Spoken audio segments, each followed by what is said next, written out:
Sato ma sadgamaya tamaso ma jyotirgamaya mrityorma amritam gamaya.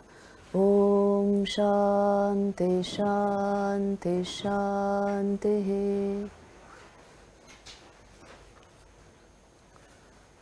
Today we are going to study karma and mind management.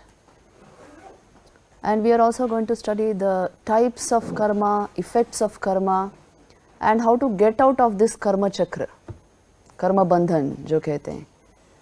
So we will be studying all these points. Last time, after the last session, one student asked me about how to meet deadlines, time management, basically. And I think you asked the question.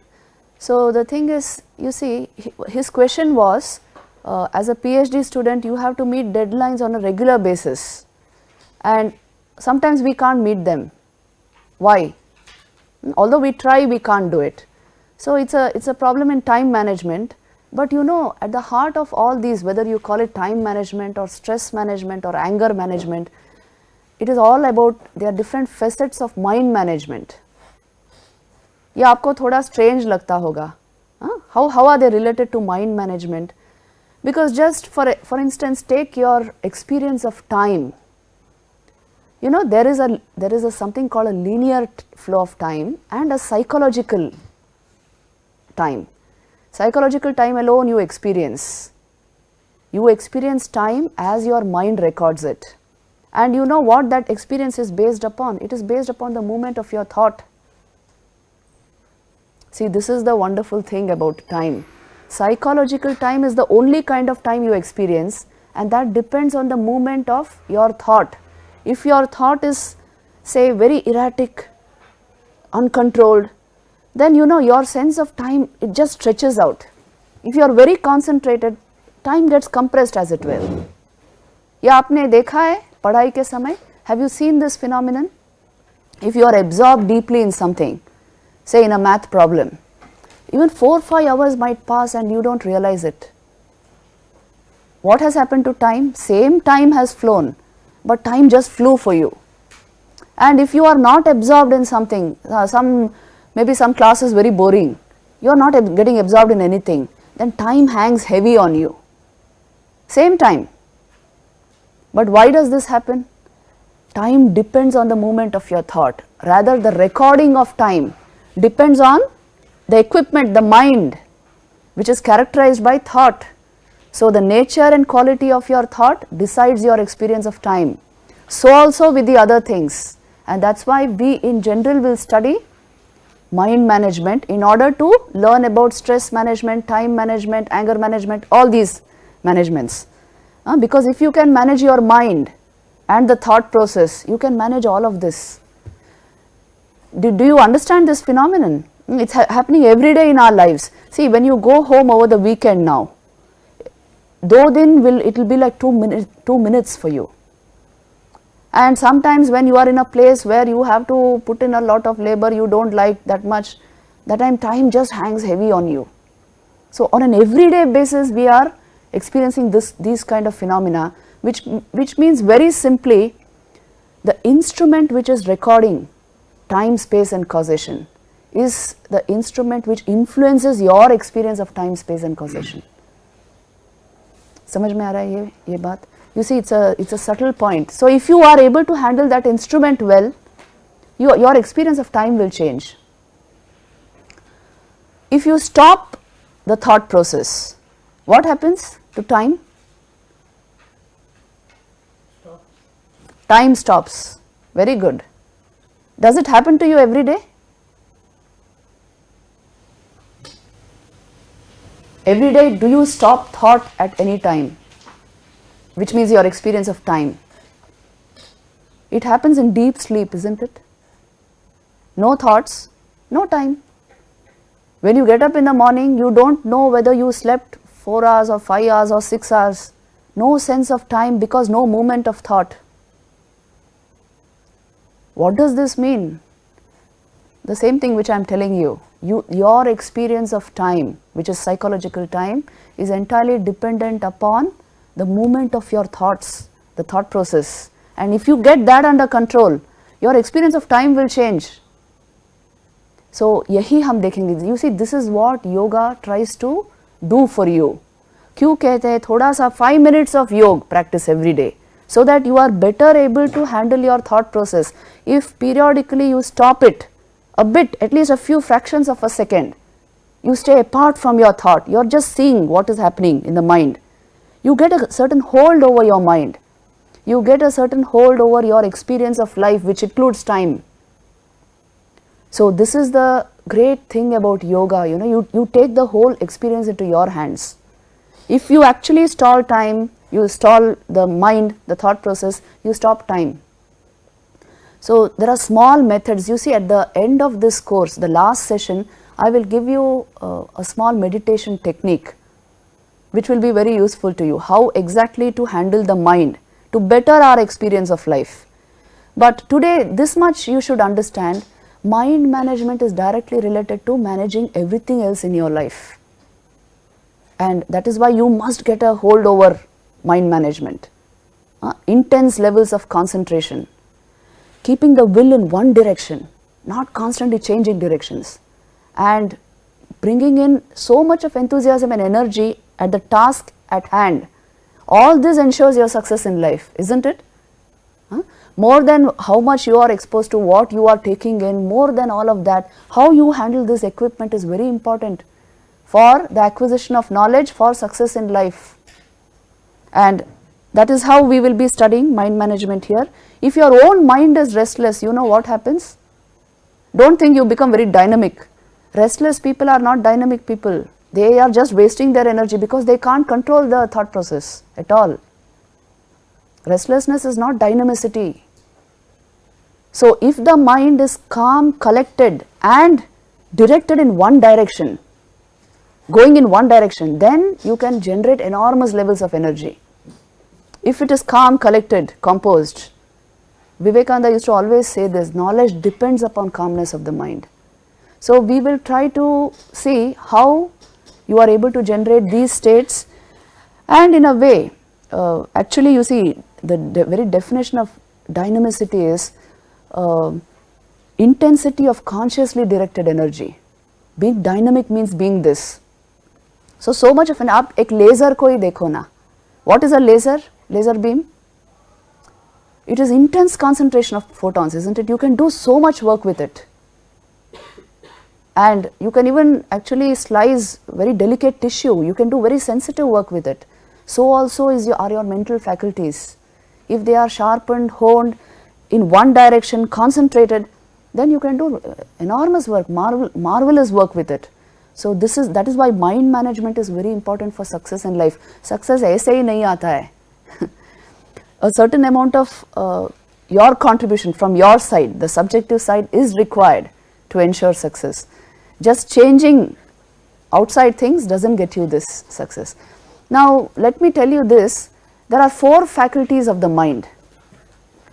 For those of you who have attended the last course, I showed you those 4 faculties on a slide. What are they? Can you tell me? Manas, Buddhi, Chitta, Ahankar. ये 4 faculties होते हैं मन के. What is the meaning of manas? It is that part of your mind which is cogitating. Sankalpa vikalpatmika antakarana vritti ko manas कहते हैं. Which is always thinking the pros and cons of things, changing. Thinking mind is manas. Okay? This is just one part of your mind, one functional aspect of your mind, you can say. And the next one is buddhi, nishchayatmika antakarana vritti, which means the determinative faculty of your mind, which decides upon something. When the entire antakaran determines something, it will not budge from that point. Then it has become buddhi. You see the same mind, how it modifies itself into different faculties for different functions. And then you have ahamatmika antakarana vritti, the ahankar, the I sense in you. ये जो unconsciously in a deep way, a sense of I, individuality is rising within you, the I sense, इसको हम एक रूप देते हैं, ego we call it. And many times we are identified with that ego without realizing what it means. without understanding what it represents. But anyway, this vritti also is there, ahamatmika antakarana vritti, which is called ahankar. And then the fourth is anusandhanatmika antakarana vritti. You have a huge memory bank within you. The conscious thoughts which you have thought in the past, all of this together, where are they? They are in your memory. Whenever you require them, or it is required for any particular situation, they just pop from your subconscious and unconscious minds, isn't it? That is your memory, chittam. So these are different aspects of your mind. Now I told you stress management, time management, all this depends upon mind management. If I can't handle these four faculties to my benefit, if thought process is just going on, I am not in charge. ये होता है ना अक्सर, thoughts are happening or well, am I thinking or thoughts are happening? Thoughts are usually happening, going on. I have no, well, I am not in charge. I am just seeing what is happening. When it becomes terrible, then I feel अरे कुछ करना चाहिए इसके बारे में. So योग का मतलब है this entire thought process you are able to bring it, you first survey it, bring it into your hands so that you are thinking the thoughts you want to think. You see what a marvelous state this must be. You are only aware and you bring in that thought which you want, which is useful to you. Again, when you don't want it, it just moves out of your mind. You bring in other thoughts. So that directed thinking you have, committed, purposeful living you will have. नहीं तो बस होता जा रहा है, पता नहीं क्या होता जा रहा है. So you see, योग एक ऐसा method है which puts you in charge of your life. This is a possibility if you work on these faculties of your mind. See this cogitating aspect which I told you. इस पर अगर आप थोड़ा सा काम करो, if you bring clarity to your thought process, you see your manas will start functioning in a particular way. तब ये these unnecessary anxieties, fears, ये सब होता है ना, emotional insecurities, sitting and brooding over something, gossip, all this will go out of your life. क्योंकि my thought process, I have no time to waste on all this.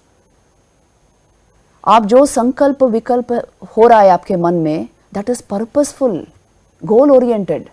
I have no time to waste on this kind of things.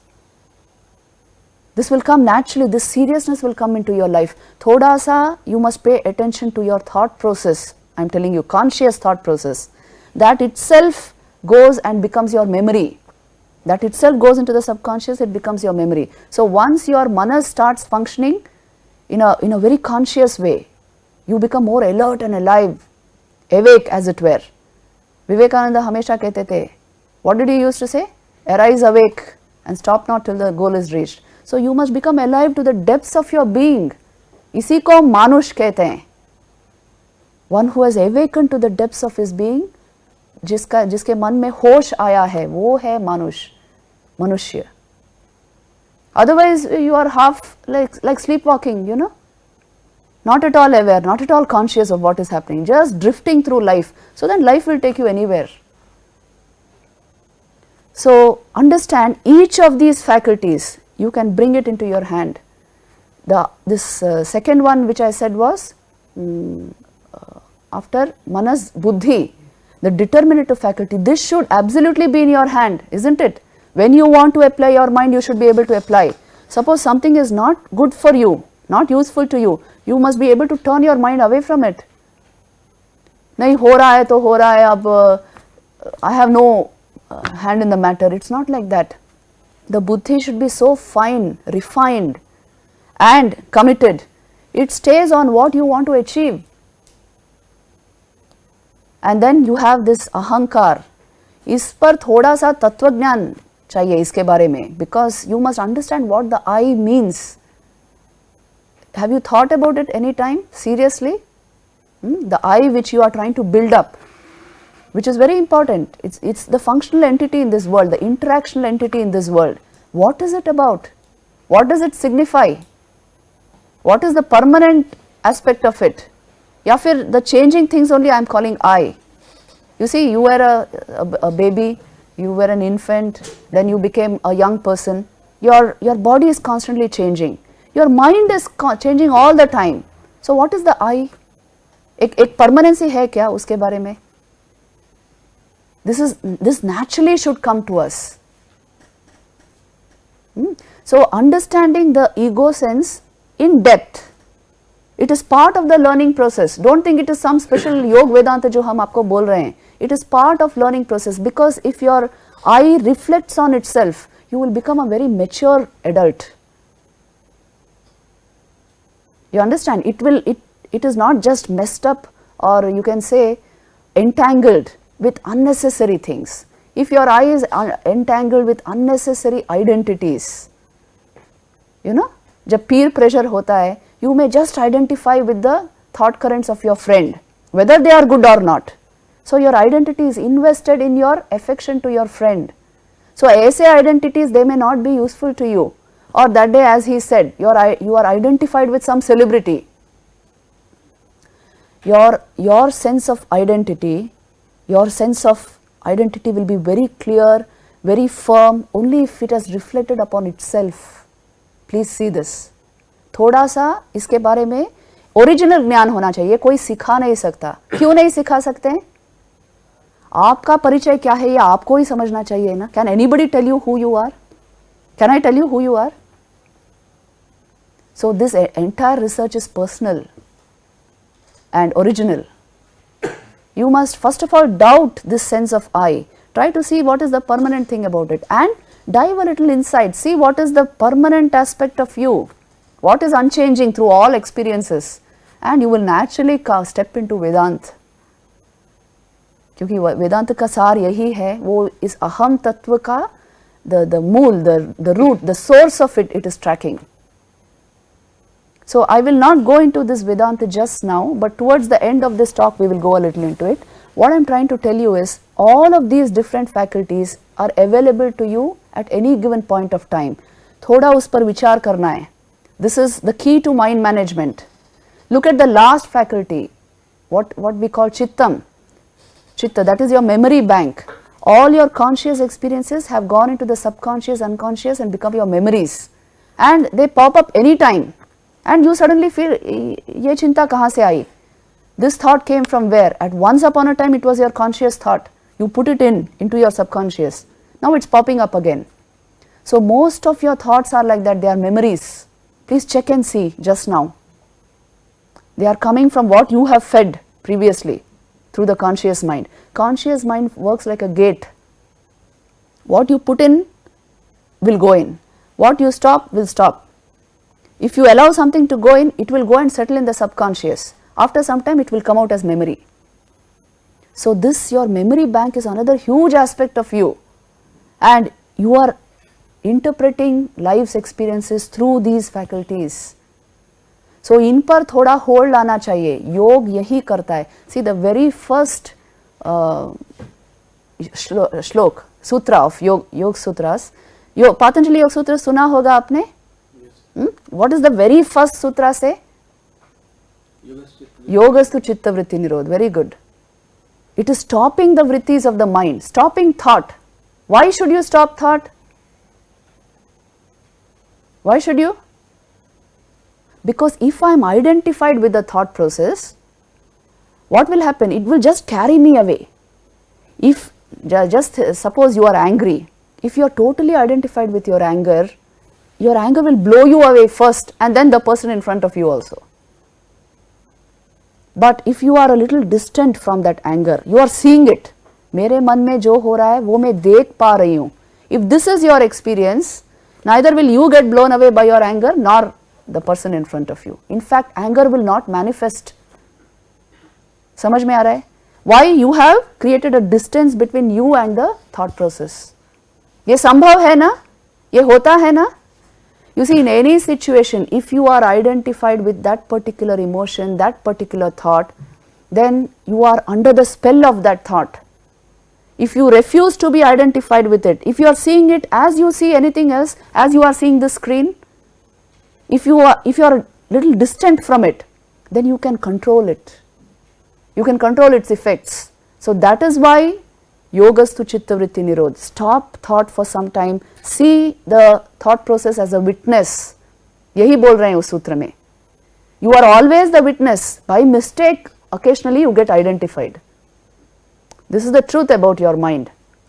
हमेशा आप witness ही हो, साक्षी हो, आपके मन के वृत्तियों के साक्षी हो. लेकिन because this training is not given to you, training in yoga, you quickly go and identify with many things. And then your intelligence works to protect that identity. आपकी जो बुद्धि शक्ति है ना, entirely it goes and tries to protect that identity. So what happens is, you are protecting something, defending something which you are not sure of. Yoga will clear all this entire realm of action taking place in your mind. ये सब part of कर्म योग है. आप सोचिए मत ये कुछ और योग है. Because until you transcend mind, everything you are doing is karma. Even the thought process. Until samadhi is reached, everything is karma. Subtler and subtler karma, you can say. More and more refined karma. So, yoga is, in the preliminary of yoga is, it is teaching you how to remain distant from the thought process so that you are able to control it, so that you take charge over it. Once you take charge over it, anger management कोई बड़ी चीज होगी क्या? It will become natural to you. You know anger is arising, you know you have to control it in this situation. Immediately you will not talk something. You will not get angry and ferocious. Stress कोई problem होगा क्या? You know you are getting stressful, you will learn to relax naturally. You will know how to manage your time naturally. If you have control over mind, everything else follows. If you have no control over the mind, things will drive you. ये drive बहुत बड़ा शब्द है psychology में. You are actually driven. फिर आप कहोगे कि मुझसे नहीं ये हो पाता, concentration नहीं हो रहा है, time management नहीं है, so go to the counselor. So get a little hold over yourself. You will see how magically your life will change. Intelligence means becoming more and more aware. And being able to control this equipment well. That is real intelligence. So this is what we understand by time management and mind management. There are ways to do this, and one of the best ways to do this is on an everyday basis applying your mind to a little yoga. ये बहुत बड़ा कर्म है. Just like how you do any other work, 5 minutes a day, morning hours you can apply to yoga. So the technique will be taught to you. Once you get a hold over this, you know any work you generate will have the stamp of a calm mind, which means complete clarity will be there. If this is not there, clarity nahi rehti, either in your work or your speech or your thought process. If there is no clarity, what does that mean? There is only confusion. आपने micro managers देखे हैं workplace में? There are some people who are micro management experts, which means they want to control every single thing about any action, about any project. And they create all problems due to that. They will never delegate work completely to them. If a boss is a micromanager, you are in for a terrible situation, because what he will do is he wants everything to go by him. He cannot delegate responsibility. He will want to fix everything. Suppose you have to do a project paper, he will decide the font size and the kind of design. He will not allow you to do anything. Everything has to go by him. And in his method, the know-how is entirely his. And he will enforce actions upon you. So what does all this do? It actually snubs your creativity, and you are not able to participate in anything. So micromanagement has its place. To perfect a job, you must be able to manage the very details of it, but you cannot impose those details on others. So when you are a leader, if you are a micromanager, it creates a kind of negative situation in the workplace. If you are not able to control your mind, many times you become a micromanager.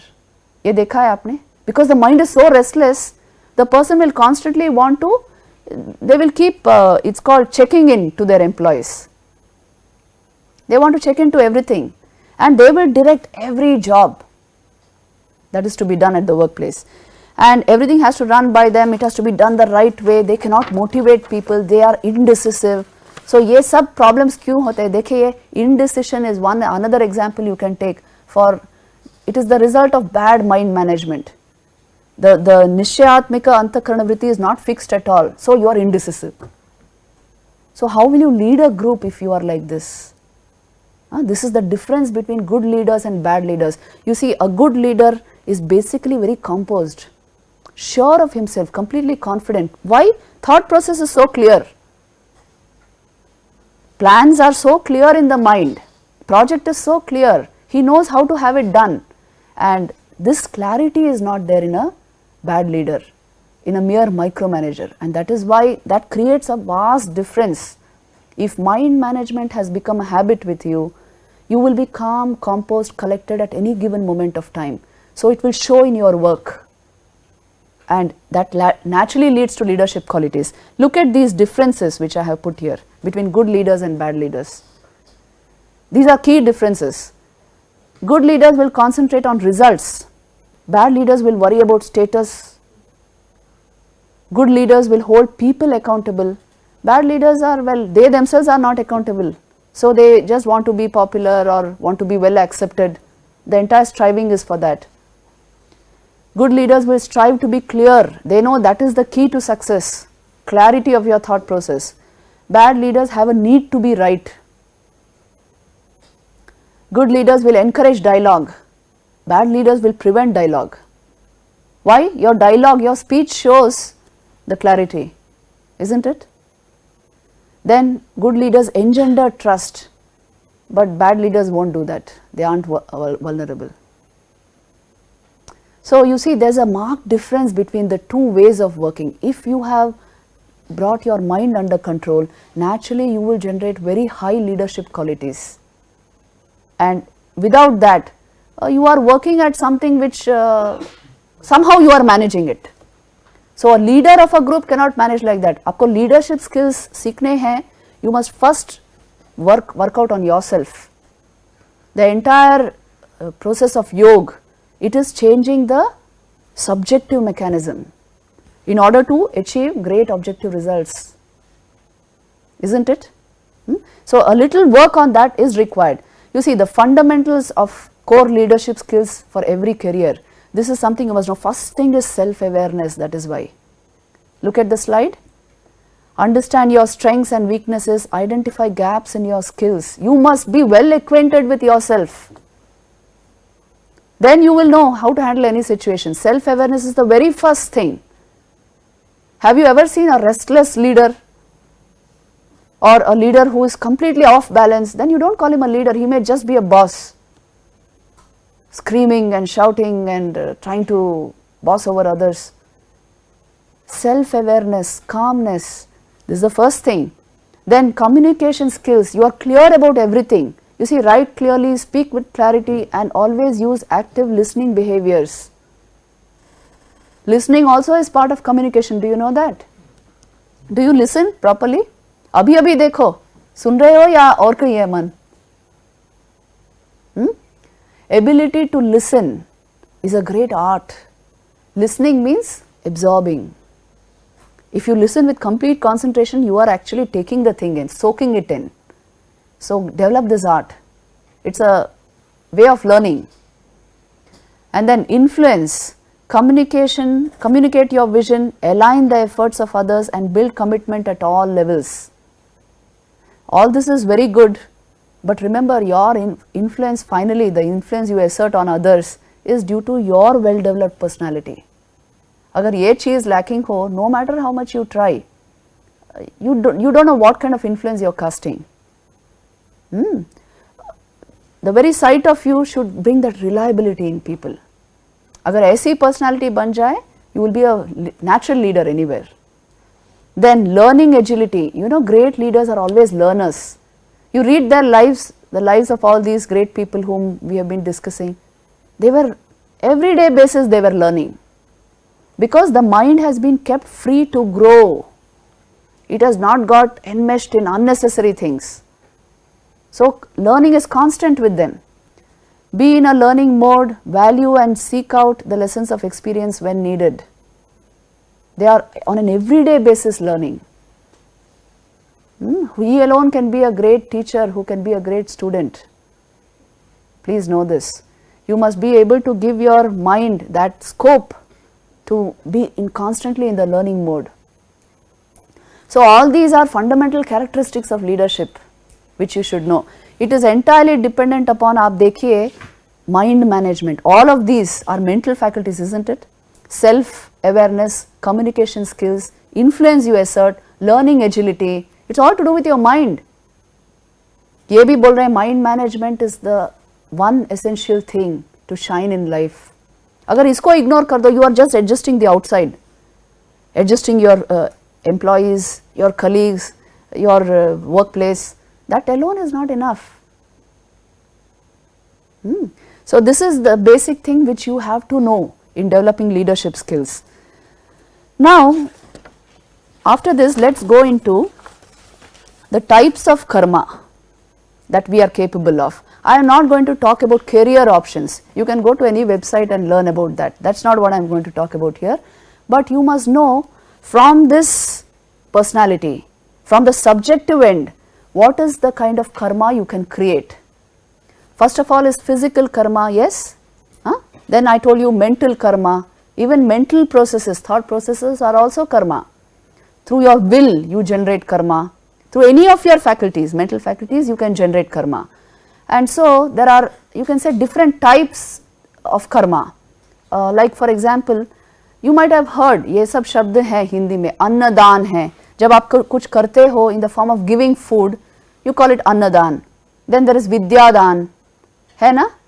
You see, it is good to feed a child food, but it is better to help him learn something so that he earns his own food, isn't it? So Vidyadan is there. Then there is Jnanadan, which means you are able to give a level of knowledge by which you solve the existential problems of life. So by which a person gets the ability to do whatever he wants to do.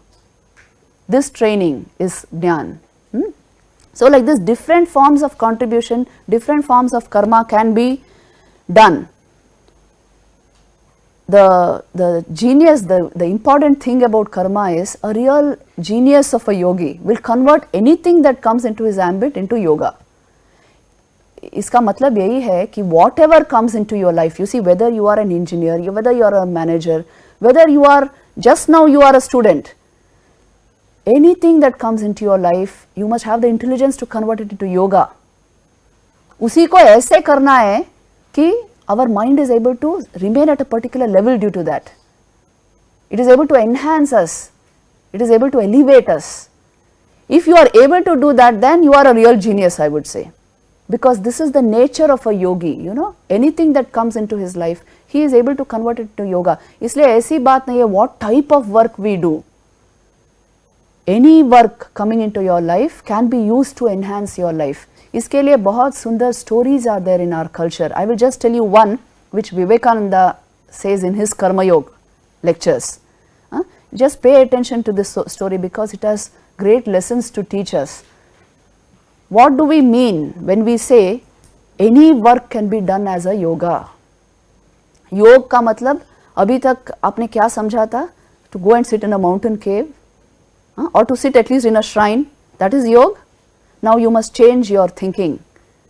There is office yoga, there is laboratory yoga, there is yoga at the sports field. ये सभी योग है. If you are doing it with a particular state of mind, with a particular attitude, any of this can become yoga. How? You see, the story is like this. There is a young yogi, a sannyasin, who did a lot of austerity in a forest, and as a result of his austerity, he developed some yogic powers. So क्या हुआ, वो एक दिन बैठे थे एक पेड़ के नीचे, and some dry leaves fell on his head, and with a certain amount of anger, he looked up and he saw a crow and a crane fighting there on the tree. And because of the anger in his mind, it generated a certain amount of heat and it burnt up the two birds and they fell down. Now the yogi was very happy and proud and in fact overjoyed कि ऐसी मेरी शक्ति अब हो गई है कि I can do all this. This is a kind of yogic power. So I have grown that much in yoga. So with this pride, then he came out. He went out for begging. वही एक village था, वहाँ पर गए वो, and he called out at the first house, "Mother, give me something." And then a voice came from inside that house please wait my son, I will come in a few minutes. Now when he was waiting there, he suddenly thought, what, this woman is making me wait, I am such a great yogi, I burnt up those 2 birds with just my sight and she is making me wait like this, she doesn't know how great I am. This thought came into his mind and he kept waiting. After some time the lady came out and she said, look my son, I had my duties to do, my husband was sick, I was serving him, don't think I am that crow and crane, you can't burn me down like that. And then the yogi was very surprised, कि इनको कैसे पता चला? How did she come to know that I did that? Then he asked her, mother, but how did you come to know? And then she said, see my son, I have not practiced your kind of yoga, austerities in the forest, postures and meditation, I have not practiced that. I have just been very sincere to my duties as a housewife. I have been very sincere. Before I was married, I served my parents with all my heart. After I got married, I served this household with all my heart. Just now my husband is sick, I was serving him. This sincerity and service, this karma alone has brought me the fruit of knowledge. I am able to know what is going on in every mind. And then this yogi was very surprised, what kind of a knowledge is this? Sirf karma karne se ho jata hai, and this ordinary karma? So he told her, tell me more about this. And then she said, you see there is one person in such and such a market, you go and meet him and he will tell you more about this karma yoga. So ye sannyasi wahan jate hain and he sees that that person whom she had indicated, he is sitting there, he is a vyad. Vyad pata hai? A hunter, a butcher actually. He is sitting and cutting meat. This story comes in the Mahabharat. व्याद Gita बोल के एक section है, बहुत सुंदर है, तो वहाँ पर ये स्टोरी आती है. A butcher teaches this sannyasin. As soon as the sannyasi sees the butcher, he feels, इससे मैं क्या सीखने वाला हूँ? This person is like such a demon and sitting and cutting meat. What can I learn from him? But this Vyad, as soon as the yogi goes there, he says, come, come, did she send you? Then he says, how did you come to know? Then he said, well, we come to know through our duty. We come to know through our everyday work. That itself has generated so much of clarity in our mind. I come to know of everything. Please sit down. And then he explained to him the whole of Karma Yoga. Sirf karma se how you can reach the highest siddhis. Do your duty to perfection with detachment, with complete commitment and sincerity. It will take you to the highest. Yahi hai Vyad Gita. So you see, where is detachment? Detachment means what? It doesn't mean not working. It doesn't mean insensitivity to work. It means removing your will from the ego. Working for the good of others without bringing yourself into the picture. And what is renunciation? It doesn't mean running away from home. It only means you are not working for the ego. कहीं भागने की जरूरत नहीं है. If the will again is detached from the ego, that is renunciation. All these simple lessons you will learn. Your everyday work can take you to a very high level. उसको करने का तरीका समझना चाहिए. This is कर्म योग. स्वकर्मणा तमभ्यर्च सिद्धिं विन्दति मानवः. भगवद गीता कहती है. स्वकर्मणा, with your everyday duty, you can worship the Almighty. पूजा का मतलब यही नहीं है सिर्फ मंदिर में जाके कुछ चढ़ाना. With your everyday work, what you are doing in your lab, what you are doing on your laptop, with that you can worship the Lord. In fact, that is the worship of the immanent Lord.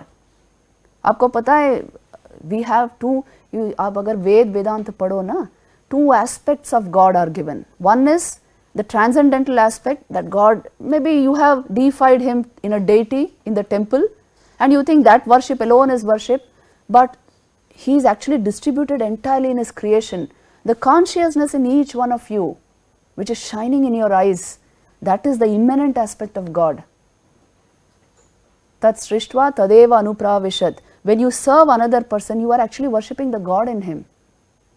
यही बन जाती है ना philosophy फिर. When you serve another person, what are you actually doing? You are worshipping the God in him. So please see this, कर्म योग एक ऐसा मार्ग है Just by work done in a particular dedicated spirit, it can take you to the very highest in human life. So ये कोई छोटा योग नहीं है, ऐसा नहीं है, this is a stepping stone to the other yogs. Although many times it is interpreted like that. If it is done with the right attitude, instantly it will take you to the highest. Like you see in these stories, a common housewife, a butcher, talking of the highest knowledge. हमारे mission में, I don't know if you know, very many activities take place. And there are schools for slum children, poor children, there are hospitals for poor people. And you know, in all these hospitals and everything, actually the rogis, the people who are who have the disease, they are worshipped like God. The seva itself is worship. And one of the stalwarts of this order, Raja Maharaj, he used to say that, Turiyananji Maharaj has said this, that in 3 days if you do perfect nishkam karma, it will bring you the realization of God. If 3 days you can worship perfectly through karma yoga, theek attitudes, it will get you the highest knowledge. So you see, this karma is a very powerful path. Even if your aim is not the highest spiritual knowledge, whatever you want to attain in this life, it is possible if your karma ki shakti aapke piche ho. If you are doing work anyhow with a mindset which is not committed, with the mind completely out of control, then fulfillment is not, success is not possible anywhere. Please see this. So many such things are there. Vivekananda ek jagah pe kehte hain, it is not the receiver who is blessed but the giver. You get the point? Be thankful that you are allowed to exercise your power of benevolence and mercy in this world and thus become pure and perfect. In fact, the very purpose of work is this, it changes you. If it is done with the attitude of a karma yogi, it is going to change you. Vivekananda kehte the, this world is a moral gymnasium where we come to take exercise and become stronger spiritually, stronger and stronger. I remember when in Bangalore center we have a slum school, और उस slum school में जो बच्चे आते हैं उनके लिए हम कुछ provide करते हैं, either breakfast or brunch, something like this, so that many times they are not able to have breakfast and come. So we usually used to put a list, and donors, that is devotees who used to come, they would fill up, on this particular day I will provide for breakfast, I will provide brunch or something, whatever, fruit, milk. So they would put it down. Usually we expected that next week's thing would be filled up, but you know, usually 1 month's entire thing was filled up, which means everybody wanted to contribute. There was not a single day when we had to ask, whatever it is, the amount was 4,000, 5,000 for that particular day's breakfast. We didn't have to ask anybody because people contribute. Kyun contribute karte hain? Because instinctively we know, it is only when you contribute, it is only when you give that you grow. Karma siddhanta yahi hai. Ki the more you are able to contribute, the more you will have fulfillment. I told you, hard work doesn't bring about exhaustion. It brings about liberation. It brings fulfillment because energy hai kis liye. So make all this a habit. The thoughts which you are gathering here, it should become part of your thinking. Well, the thoughts I am giving you are from Vivekananda's Karma Yoga. So with this, let us now go into traditionally the 3 types of karma that are there. देखिए, कर्म सिद्धांत बहुत misinterpret हुआ है. So you must have this knowledge also. Traditionally, karma siddhanta kya hai? This will be very useful to you. Although I am not going to go deep into afterlife and transmigration and all that, because NRCV wants that we keep it in a scientific paradigm. We will not go too much into all that, but certain basic things you should know. There are 3 types of karma traditionally. आपने सुना होगा संचित, प्रारब्ध और क्रियमाण, आगामी कर्म. सुना है ये शब्द? देखिए, all the karma which you have done so far over many lives, all the good, bad, whatever you have done, physical karma, mental karma, all that put together, the sum total is called sanchita karma. ये कहीं जैसे आपका capital समझो, it is stocked somewhere. Now in this particular life, a slice of that sanchita karma is given to you. It is activated part of the sanchita karma which you have to exhaust in this life. इसी को हम प्रारब्ध कहते हैं. बहुत बार लोग बोलते हैं ना कि ये तो मेरे प्रारब्ध में लिखा है, ये मेरा प्रारब्ध है. It is that karma which has been given to you to be exhausted in this life. देखिए आप अपनी situation सोच के देखो. Did you choose the circumstances of your birth or your family? Did you choose? What parents you will have? Did you choose? How your face will look? Did you choose? So who chose all this? How come you are like this? And this particular environment, किसने choose किया? This is prarabdha karma. A slice of your sanchita given to you to experience in this life. And beyond this prarabdha karma, see, something called a free will has been installed into you, at least a semblance. Isn't it? A notion of free will has been installed. If using that, if you take the right decisions of your life and do good work, what will happen? You set into motion what is called kriyamana karma, the third karma, traditional karma, through which you can change the situations of your life for the better. Isn't it? Through your decisions, through your choices, you create a better life, a better future. So using this ability of kriyamana karma, the free will, you are able to change prarabdha. And if you do it intense enough, you can even change sanchita karma. Which means what? The key to change is in your hands. If you will rightly, choose, and your intention is right, your choices are good, your work will be good. If your work is good, you will be accepted. You will be in a leadership position. You will be successful here. So you gradually change your prarabdha for the better, isn't it? And you do it intense enough, even the entire stock of your, see, prarabdha was like, you can say, the interest given to you on your capital. A monthly interest you get for whatever capital you have deposited in a bank. So that monthly interest is somewhat like your prarabdha given to you in this life. Through your will, you can change the course of your life. Through your decisions and actions. So this is in your hands. इसी को क्रियमान कर्मा कहते हैं. So you see this traditionally why this karma theory is given. You know why they trace causation. By tracing causation, they are empowering you to fashion your destiny, to carve your destiny. That is why the karma theory is there. If you misinterpret it to mean, oh, जो होने वाला है सो होगा, मुझे कुछ नहीं करना है. It is all written in my fate. And if somebody is suffering, you say, oh, uska karma hai. This is all misinterpretation of karma theory. Why has this karma siddhanta been given to you? So that by tracing causation, you are able to empower yourself to change and fashion your destiny by yourself. इसी के लिए कर्म सिद्धांत है. And this is how you must use it. You understand, many times for centuries, in fact, collectively we have misinterpreted karma theory. So let that not happen again. It is something. It is a tool meant to empower you. Please understand this. Let me give you an example here.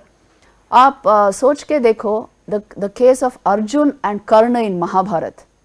You see how prarabdha and kriyamana karma have worked. Both of them were of divine descent, isn't it? But Arjun came in such favorable environment, and Karna had to struggle right from infanthood. But still, he grew up with a charioteer. जब उनको पता चला कि वो कौंतेय है, राधेय नहीं है, still you see his will was always fixed, and using his energy and his actions, he became the king of Anga. Even when he came to know that he is the son of Kunti, he did not budge from his stand. He was a great man. Only thing is, at the end, he should have dedicated all that capacity and character at the feet of the Lord. But he didn't do that. Whatever it is, आप देखिए कैसे प्रारब्ध और क्रियमान कर्मा काम करते हैं, अपना काम करते हैं. Are you getting the point? Through his ability, through his actions, his intent, his concentration, he built up a great life, Karna, isn't it? Otherwise, he came in such terrible circumstances, the circumstances of his birth. So what I am trying to tell you is, you see how these three karmas work in our lives.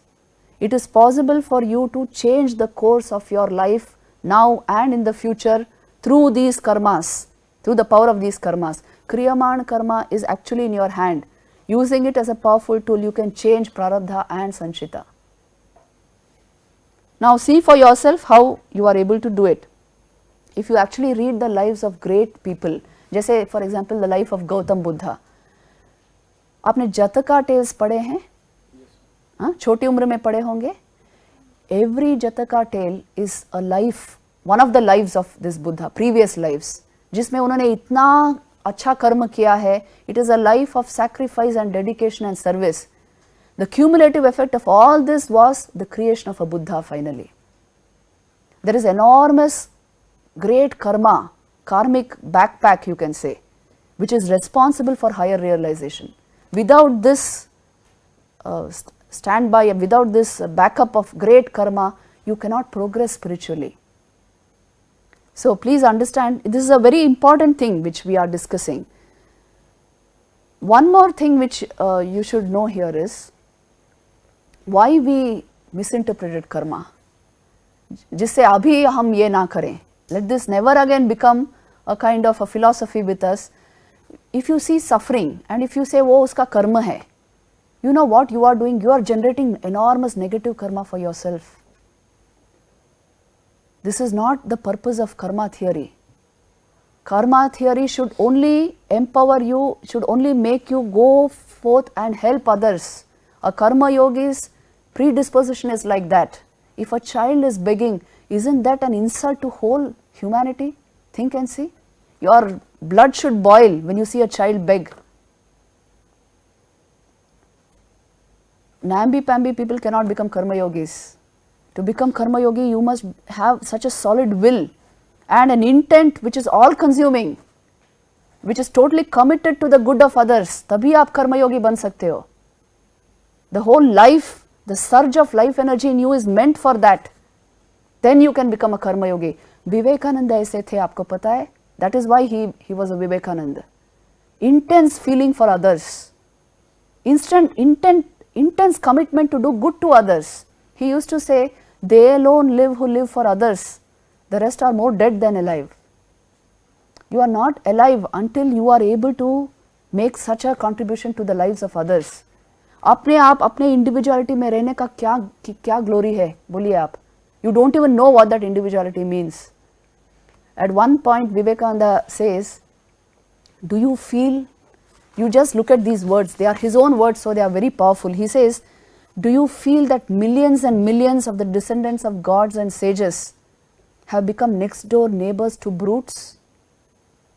Do you feel that millions have been starving for ages and millions are starving today? Do you feel that ignorance has descended upon this land like a dark cloud? Does it make you restless? Does it make you sleepless? As a result, have you forgotten all about your name, your fame, your wives and children, your properties, even your bodies? That is the first step, the very first step to become a patriot. Patriotism का नाम ही है ये.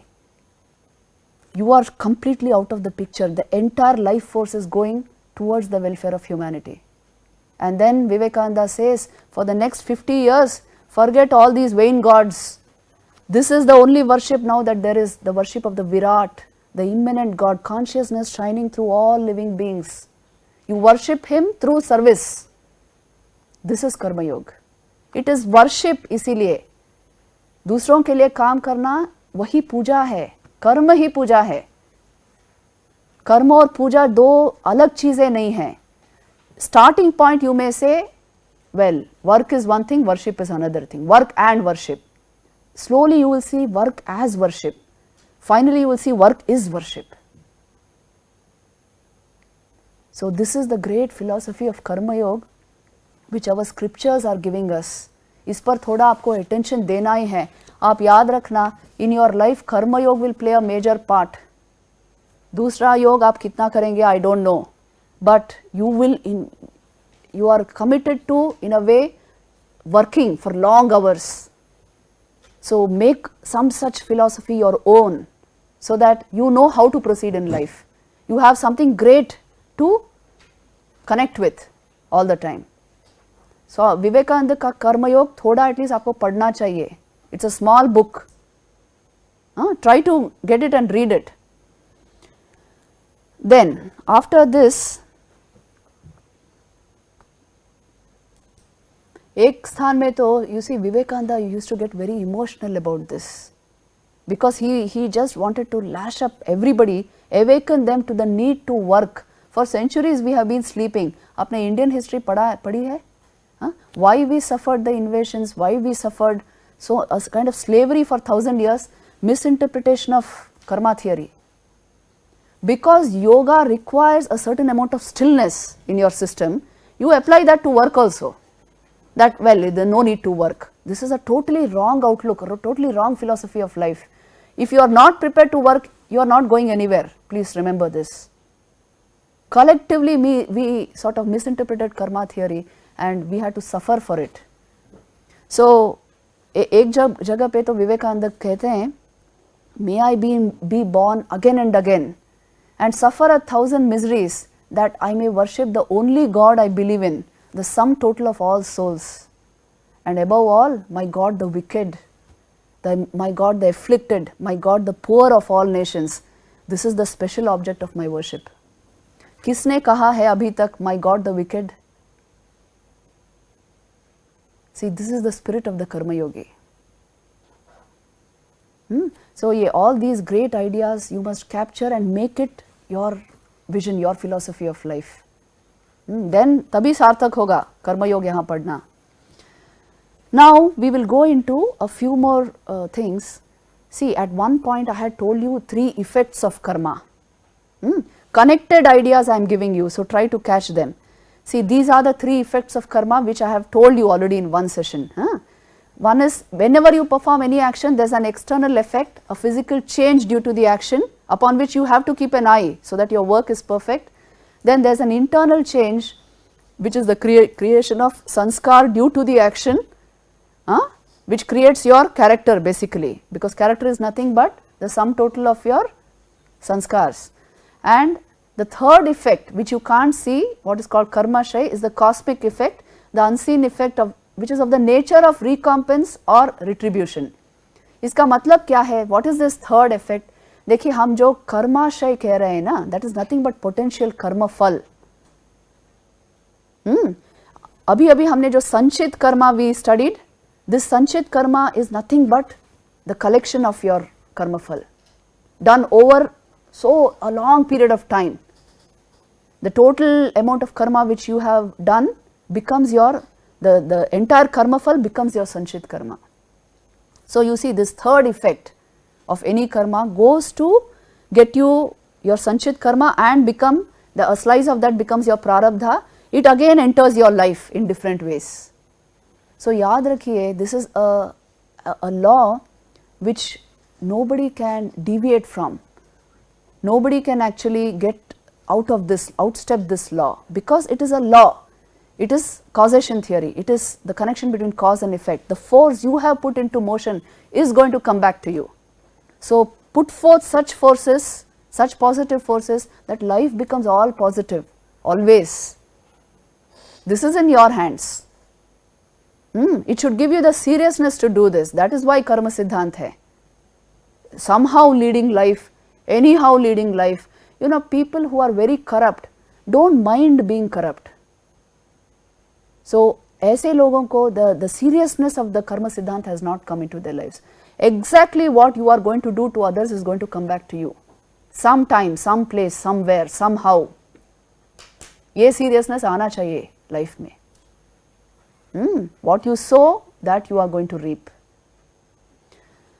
Now, we will go into the how to overcome the effects of karma. See, whatever past karma has been generated, you can overcome it by good karma now.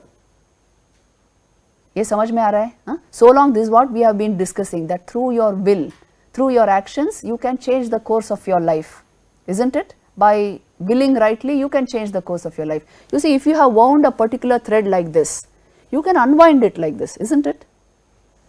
So, if you generate a lot of positive karma, it helps counteract negative karma. इसीलिए तो प्रायश्चित एक शब्द है, लोग करते हैं ना प्रायश्चित. Why do they do it? They want to get rid of some bad past karma.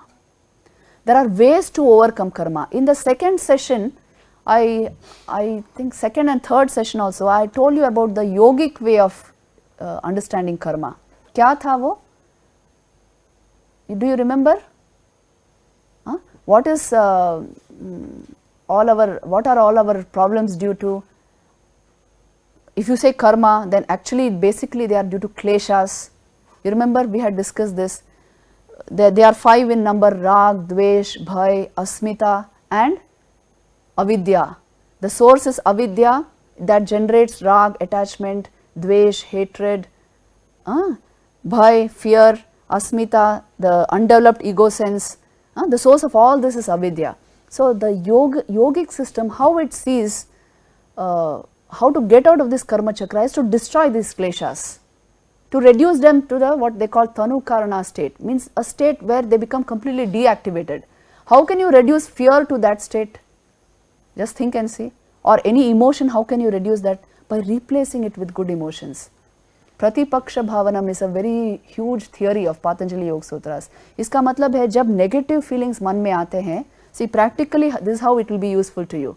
You must have the power to remove the negativity, convert them into positive emotions. Suppose somebody shouts at you, will you shout back? What will be your immediate reaction? What will happen if you shout back? Everybody will be shouting. That's the end of the solution. But if you pause and although you know that person is yelling at you, still you remain calm and with a smile you tell the cause for the problem, that person will have the sense to listen at least. Nothing happens by shouting back, isn't it? Pratipaksha bhavana mane yahi hai, if a negative thought arises in your mind, change it immediately, replace it with a positive thought. This is a possibility. When is it a possibility? If you are aware, self-aware. If you are only identified with a negative thought, this is not possible. इसीलिए मैंने कहा थोड़ा सा योग जीवन में लाना चाहिए. Then what happens? Anger arises, I can see it, so I will handle it properly. I have not become anger. I have not become like a volcano myself. Any negative emotion arising in the mind, I can see it objectively, and that is why I can handle it. So this is the yogic way of getting rid of negative karmas, all this, because you see basically they are due to your this negative affective aspect, negative emotions. All of these you see, rag, dvesh, bhay, they are all negative emotions. You can replace them, make this your habit. आपके जीवन में negativity नहीं आएगी. If you make this a habit, if you are constantly negative and over egoistic and only trying to put down others, talking ill of others, don't think you can, your own mind, you cannot live in that mind. After some time you want to step out of that mind. This is the cause for depression. You have brought in too much of negativity into the mind. So learn this replacement technique. It is possible to do this. Constantly on an everyday basis, feel the goodness of life, the glory of great emotions in your mind. This is how you develop your life step by step. Feel this attitude of witness जो मैं बोल रही हूँ. Yogically you can actually step back from the mind and see it for what it is. It gives so much of refreshment within actually, you know. It renews your life energies. To be in the same mind which is full of negative mental blocks, it's a terrible experience actually. है ना? See, immediately you are able to relate with this idea because this is what is happening. Because of lack of training in yoga, we are not able to bear with our minds. है ना? So, यहाँ पर solutions दे रहे हैं आपको one by one. Bring this into your life. On an everyday basis, you will be renewing yourself. You will be refreshing yourself. फिर इतने entertainment की ज़रूरत नहीं पड़ेगी. All the time you are alert, alive. The more alive you are, the more happy you will be. This kind of synthetic joy is not required. Naturally you are joyous. Look at little children bubbling with joy. Isn't it? तो एक तरीका है इसमें आने का. So this is the yogic way of overcoming the dismantling the karmic structure, you can say. How? By handling the experiences in your mind. Whatever negativities, replace them with positivities. Yes. And what is the karma behind a newborn baby? Death of a newborn baby. You see, this is a question which I will answer after this class, because just now we are covering a portion. I will answer it after this class. Okay. The thing is, the way to the yogic method actually aims at generating awareness. Please understand this. जब आप thought process को stop करते हो, do you vanish from the place, from the experience? You remain over as what? As awareness. Please see this. So if you have generated this higher awareness, you can control any thought process. ये जो negativities हमारे mind में होते हैं, the way to control them is to remain as the awareness. Always mind itself means thoughts dancing upon awareness. Thought को आपने इतना importance दे दिया, you forgot about the awareness portion. So yogic process is culturing this awareness, bringing it to the forefront so that you are able to handle the thought process. इससे you are able to handle karma very well. You can dismantle the karmic structure which is binding you. Then we will go to Vedant. Vedanta क्या कहता है? See, these ideas are very important to you. Just now you may not realize it. After some time, only this will become important. This will stand all important in your life. So let me give these ideas to you here just now. How Vedanta deals with karma, you know.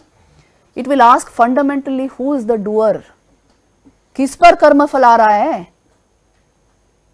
Who is the experiencer? Who is the doer of action? Who are you? Basically. Who is the enjoyer of the action? Who is the experiencer of the action? Karta kaun hai, bhokta kaun hai? This is Vedanta. You must be able to track the real you. So for this, let me first show you some slides and then I will give you an illustration which will remain in your mind. See, for this we have to come, I asked you a fundamental question, who am I? Who are you? Who is the doer and experiencer of action?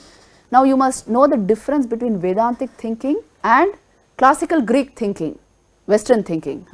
You see, human personality paradigm according to Western psychology is dichotomous, body plus mind. So this is characteristic. You see, Platonic model was a human being is substance which is body, form, mind, and both perish after death. Aristotelian model was the same understanding but believed creative reason survived death. So basically man is, human personality is body plus mind. In fact, that is what you feel just now, isn't it? So this is the classical Greek model of human personality. Vedantic model, however, says you are body plus mind plus spirit, or what is called the Atman. This is the exclusive trichotomous model of human personality. Now, इसके लिए कोई proof है क्या that I am the Atman, consciousness, I am spirit itself? कोई proof है? Do you feel it? You see, just listen with great attention, otherwise you can't catch it. Do you feel awareness in your mind or not? Do you feel awareness or not? If this Atman and mind and body will not be, that will affect you. Yes. See, if you have a sense of yourself apart even from thought, and you always have that sense, you have not paid attention to it. I am telling you, your body and mind are as much an object to you as any other object here. As awareness, all the time you are existing as awareness. इसका क्या proof है? You see, there are so many proofs strewn in your own everyday experience. For example, if I tell you, if you stop thought, what remains over? Does anything remain over? Or nothing, कुछ भी नहीं रहता. A little yogic concentration and you will understand awareness, a kind of aliveness about you, self-awareness is always there. Thoughts come and move out of that. Thought is entering that awareness, going out of it. When it enters the awareness, you call it conscious thought. When it goes out, it becomes unconscious. But awareness is the fundamental reality of life. Do you see any sense in this? In fact, your I sense is totally disconnected from body, which so long you have thought is yours, is you. Your sense of I, आप देखिए ना, do you feel your age any time? You don't feel your age. Whether you are 10 or 20 or 40, you have to remember your age to feel it. If it becomes a thought, then you will feel, oh, I am 40 years old, or I am 30 years old, I am 20 years old. But your experience of life, it just bypasses your age, because it is, awareness cannot age, it has no age. How many clues are there? Just look at your experiences at any given moment of time. You are conscious of body only if you make yourself conscious of it. If you choose to identify, you become body conscious, not otherwise. Otherwise, you are only alive. This is your permanent experience at any given moment of time. Awareness is fundamental even to the thought process. Before you think, you are. If there is some problem in your body, maybe a stomach ache, are you able to know the why and how of it? No, some external instrument has to tell you. Isn't it? Doctor ke paas aap jate ho, he will take a CT scan or an endoscopy, something he will do and tell you what is the problem where. You are not able to know what is the problem where. Awareness is minimally invested in the body unless you choose it. Which means what? Your sense of aliveness, awareness has nothing to do with body, mind as such. They are instruments through which you are functioning. Are you able to grasp this? See, it is entirely based on personal experience. ये कोई theory नहीं मैं construct कर रही हूँ. Check and see if this is true or not. You have to check by yourself. Sit in silence for some moments and dwell on this and see, इसमें कोई सत्यता है या नहीं? Is this a possibility or not? There is no single entity which has for its coexistence both the I sense and the body. That is why I am the body idea has no basis in truth. This is the fact of your life. You have to find out by yourself, not because I am saying it or some scripture is saying it. See, check and see for yourself if this is true or not. If this is true, then this is what Vedanta is telling you. Your consciousness embodied, functioning through a body and mind. And the strong clues which they give you is, your existence is evident with or without body and mind. You see, even when you are not thinking, you are there. When you are not conscious of anything physical, you are there. Which means what? You are not merely body and mind. And through the three states of waking, dream and sleep, you are able to say something about the three states, which means you are apart from them. Consciousness is neither the waker, dreamer, nor the deep sleeper. So this we will go into a little later on. But basically you should know this fundamental difference is, Vedanta will tell you your consciousness functioning through a body and mind. You are not merely this body-mind complex. Now this creates this is huge implications, isn't it? Your idea of yourself is something very different, they are telling you. Now the implications of this will be enormous. A closer look at this is the Panchakosha model of Vedanta. इस पर आप नजर डालो. देखो at the core of your personality structure they say is the Atman, enshrouded by intellect, then mind, then life energies, then body. Now you are taking only body, prana and mind to be yourself. This is the fundamental error they tell you. So when a man dies, what exactly happens? This is a question which comes to all our minds, isn't it? What exactly is death? Body falls. The rest of you, if this is the model of you, of your personality, what happens to the rest of you? What happens to mind? It should go somewhere, no? When the body falls. See, I will give you a simple illustration. Now, don't pay attention to that image, just listen to this illustration. Suppose I keep a bucket of water in the afternoon, in the open, a bucket of water.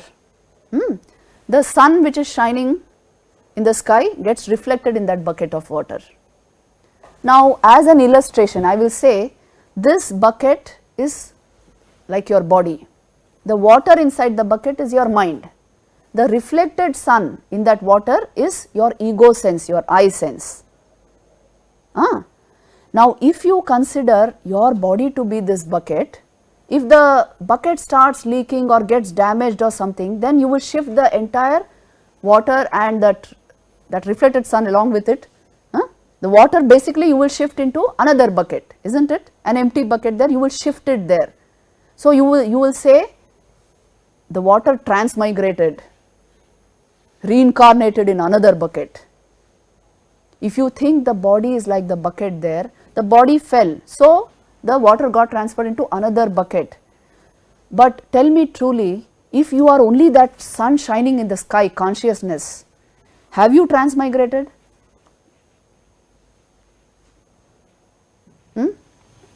If you think you are the bucket, then well, bucket died, kicking the bucket only they say in English, है ना? Death को kicking the bucket ही कहते हैं.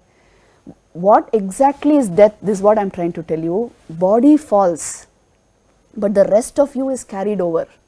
The mind gets carried over. The mind, I said, is like the water in that bucket. And the reflected sun, your ego sense, the reflected awareness in your mind, that is also there in that second bucket. But the real you is none of this. It is the sun shining there. Your consciousness is ever present. Occasionally it gets identified with the body-mind complex, which means occasionally the light of the sun thinks it is in the bucket, in the water. This is how we are feeling we are just now. We feel hum is sharir mein hai na? Actually this body is nothing but a vritti in your consciousness, arising in your consciousness. Your experience of life is usually like this. आपने इस पर ध्यान ही नहीं दिया है किसी समय, इसीलिए this appears like a fantastic theory to you now. But think and see. ये एक illustration में देखे, I will finish this session. Did you catch the point what I am trying to say? If you think you are the bucket, yes, the bucket is left over and the water transmigrated to another bucket. So, reincarnation, afterlife, all this is real. The sun got reflected there also. Okay? It's a real experience. But if you are the real sun, none of this, then is there transmigration for you? Is there an afterlife? There is nothing of that sort. Vedanta tells you the real you is unchanging consciousness. That got reflected in the water of your mind and you started thinking, I am that reflection, that reflected sun. And it got identified with the bucket of water also, which is carrying that reflected sun. So then when that bucket gets damaged, you thought I died and you are shifted to another bucket. समझ में आ रहा है point? Actually nothing has happened. The real sun remains as it is. But इसको समझने के लिए, इसका अनुभव करने के लिए योग शक्ति चाहिए. अभी आपने, it is vritti ज्ञान in your mind. You are just understanding it through thoughts. This is not enough to get the experience of it. You need experience through योग. थोड़ा योग बल आ जाए जीवन में, you will see this is exactly the fact of life that they are speaking about. Your experience is always, first person experiences through the instrumentation of body and mind, which means you cannot be the body and mind merely. You are always consciousness functioning through this body and mind. So this knowledge, it comes only first hand, it will only come in the first person, it will only be perfectly original and real to you whenever it comes into you, because it's the fact about you at any given moment of time. So thoda sa योग आप जीवन में लाओ, Vedanta will become obviously true. उसको समझाने की भी जरूरत नहीं पड़ती है तब, because it's an obvious fact of my life. The truth about the I is consciousness alone. The rest is identification born truths, which are only temporary. है ना? Look at your thought forms. You always say they are my thoughts. You don't say they are me. Anger, hatred, love, whatever arises in your mind, they are your thoughts. Thoughts of whom? ये I sense क्या है हम में, what is the unchanging element there? Only consciousness or pure awareness is unchanging. The rest is coming and going in that awareness. Because you have not been able to catch that consciousness, this whole thing appears to be real. So yahi ho raha hai. From the Vedantic standpoint, karma is a very low level theory, you can say. Because who is actually the karma phal bhokta? Only the body mind can at the most experience. There is no experience as such for consciousness. So you see, that's why it's a relative law, I told you. But it is important because 99% of us, except very high yogis, we are identified with the body mind complex. जब तक इस साक्षी का अनुभव ना हुआ हो, you will not understand karma theory in full. वेदांत का अनुभव जब तक ना हुआ हो. Until then we are identified with body mind, and so karma theory holds for us. It is a important law for us. Did you get the point? So we will stop here today. See, a little philosophical we have to get for karma theory, because otherwise you cannot grasp its entire implications. Some point in your life this will be useful to you. Let's stop here. Time is up.